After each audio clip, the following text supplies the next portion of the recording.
Le Flash Info avec le centre de stockage de la Manche. Et on commence avec un pic d'activité à l'hôpital Pasteur de Cherbourg. Depuis une dizaine de jours, le centre hospitalier du Cotentin est surchargé par l'arrivée massive en pneumologie et par une très forte activité en réanimation. Du coup, ce week-end, il a fallu ouvrir un service supplémentaire, mais cela ne semble pas suffire à fluidifier l'organisation. Le syndicat autonome y voit la conséquence de la fermeture de lits pour faire des économies. Et de son côté, la direction assure que l'établissement fait face.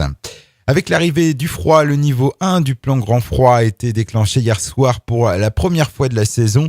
Il a pour but de venir en aide aux personnes les plus vulnérables et pour lesquelles les températures au cours des prochaines nuits peuvent constituer un risque important. La préfecture de la Manche renforce ainsi les capacités d'accueil et d'hébergement dans le département. Elle appelle aussi les acteurs locaux à une vigilance particulière. Jean-Bernard Lévy, le nouveau PDG d'EDF, sera sur le site de Flamanville mercredi 21 janvier. Une visite afin de découvrir le chantier de l'EPR. Il sera accompagné de Philippe Varin, président du conseil d'administration d'Areva. Rappelons qu'en novembre dernier, EDF avait évoqué des difficultés rencontrées par Areva, concepteur du réacteur, pour expliquer le nouveau report du démarrage à 2017.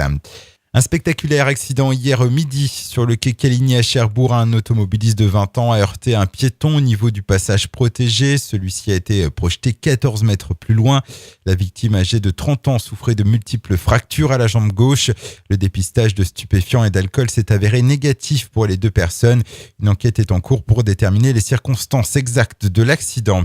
Et puis, événement footballistique dans le département ce soir. Les petits poussés d'Avranches reçoivent les joueurs de Ligue 1 de Metz dans le cadre des 16e de finale de la Coupe de France. Le club du Sud-Manche qui avait déjà créé l'exploit au dernier tour en éliminant Lorient, autre pensionnaire de Ligue 1. Et malgré la baisse des températures, l'ambiance s'annonce chaude au stade René Fenouillère. Les 5000 billets sont partis en quelques heures la semaine dernière. Avranches-Metz, donc, coup d'envoi ce mardi à 18h30. Le Flash Info vous a été présenté par Landra, centre de stockage de la Manche à Digoulville. Pour en savoir plus et visiter notre centre, 0810 120 172, coup d'un appel local.